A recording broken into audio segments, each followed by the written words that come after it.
Hi, I'm Christopher Walker with Closely Observed Teaching, and in this video I'm going to continue my FutureLearn diaries.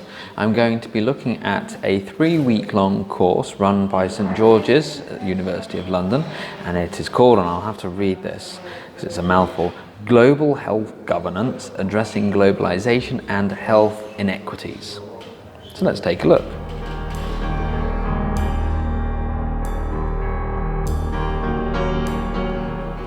So, in brief, the course considers the role of governance, which I guess is to do with government really, at the global, national and local levels in facing global health challenges. Things like Ebola and kind of modern societal problems of obesity and things like that, I guess. Yeah.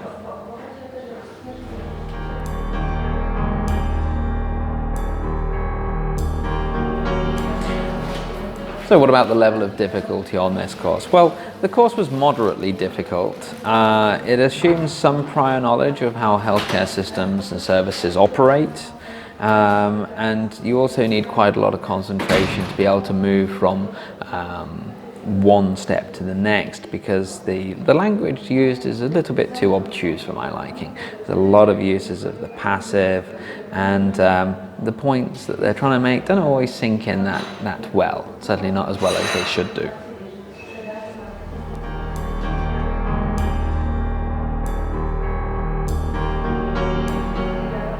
So what were 3 things that I learnt on the course? Well, to be completely honest with you, I didn't really get much from this course. I went through it at a fairly brisk pace because the articles were not terribly interesting, or they certainly weren't written in a very interesting way. So I kind of struggled a bit to pick out my 3 points. So the first one is that I learned a bit more about the social determinants of health inequalities, but this is just really a fancy way of saying that if you live in a poor area, you're more likely to get ill because of living in a poor area. So, I mean, it's true. I learned about something called the Alma Ata Declaration, which was the idea that health is a human right, but I didn't really learn who made this declaration or why we should care. There was no kind of backgrounding to it in the course. I think if you'd followed all of the links that were suggested for further reading, you could find out. But you know, I'm happy to do that when I'm really interested in something on this on FutureLearn. But if it's just like, okay, I'm not going to tell you much in the article, you need to read the extra links, I might as well just not be doing the course, to be honest. And then the third thing was basically that it's not really a learning outcome from the course, but more about FutureLearn, which is that some courses will expect you just to go out there and do the extra reading. They won't necessarily kind of take the key points and give them to you in a way that's understandable. They'll expect you to do more of the legwork, which is fine if you know that going in. But in a case like this, maybe not.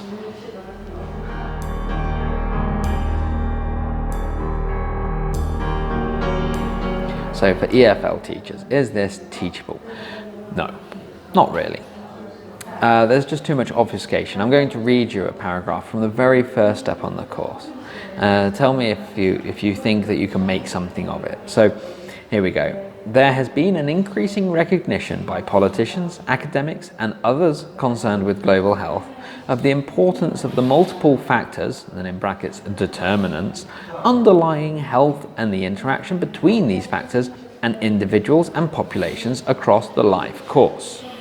The critical need for coordinated and people-centered health systems able to respond to today's health needs has also been widely appreciated. With me so far? Because I'm not. However, the reality is that often this has not been achieved, particularly for those most in need.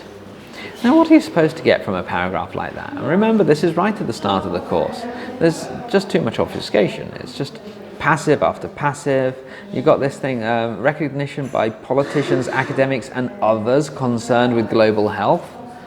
I mean, who's that? Is that me? I'm doing this course. Am I concerned with global health then? Am I included in that? So Yeah, I mean, you do a lot of reading here, you don't get much for it. One thing that an EFL teacher could do would be to take snippets of this text, give it to the students, and as an exercise, certainly with C2 proficiency, look at ways of making it more readable so that you can actually get the information. Fill in the blanks that the passive leaves open. So that would be a teaching point, but I'm not sure if you'd want to do a whole course just so that you could do that. I mean, you'd be basically doing the job of an editor for St George's, and that's cheating. Is it cheating? It's not cheating. They should have done it.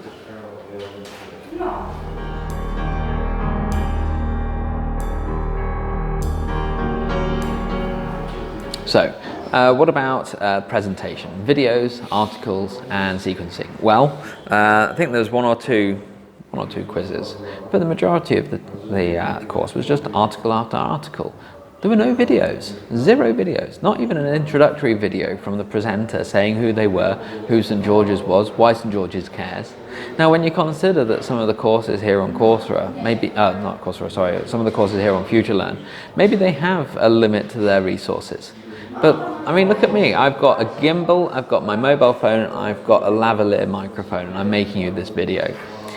Do you not think that somebody producing a video for FutureLearn could have done that?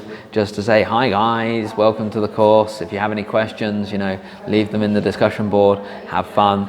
That's all they needed to have done to get a start. But instead, no, go straight in with the text, article, article, article, article.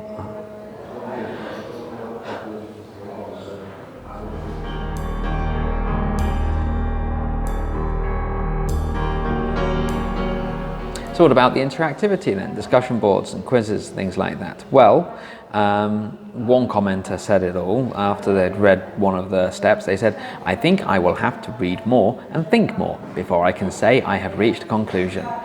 That was pretty representative of the course. A lot of people were saying things like this. There wasn't much really active participation, certainly no discussion between the participants. The number of comments on each of the steps seemed pretty minor. I think people might have joined the course, seen that there were no videos, and then left it immediately. I think there would have been a very high dropout rate on this one. And I think that would be something to put me off ever using it in the classroom, because if my students actually go to the length of adding a comment of their own, I would like them to think that they were going to get a reply. And there's no point writing something if it's, shouting things into a great chasm. So yeah, it's a shame because the topic itself is interesting and it could have been treated a lot better than this. And in fact, I'll have something to tell you about in that regard in one of the next videos that I make.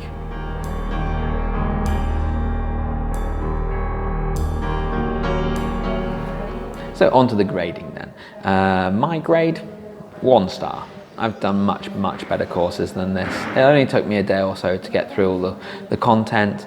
I added some comments here and there, and apart from 1 or 2 likes, I've had no responses really from any of the other participants, and to be honest, I'm not surprised. I wonder if there are any other participants. In terms of my EFL grade, I'll give it 2 stars, so a slightly better grading because some students might get something from it.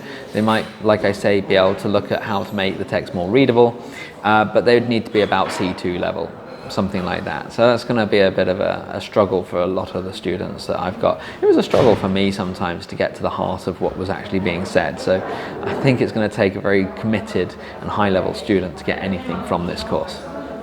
So there we are. That's the 4th course that I've done since joining the Unlimited scheme, and it's the first one that I didn't enjoy. No, it's not bad. I mean, 75% of the courses that I've done so far have been enjoyable. I could have just quit it after a couple of steps, but I wanted to see it through to the end. And that's one of the great things about the Unlimited thing, is that I can see these things all the way through to the end. I can do them justice. I'll keep the content for the future. I might come back to it, you never know. And I get myself a certificate. So that was nice. I can't imagine people paying for this one.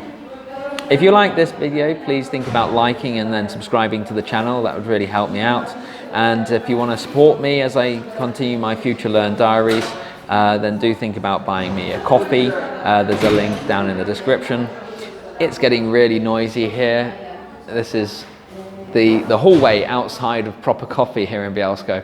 It's a popular place. I mean, it's 9:15 in the morning and the cafe itself is packed and people are taking the seats up outside, I better move out of the way because I think I am basically in the way now. So see you next time. Thank you very much.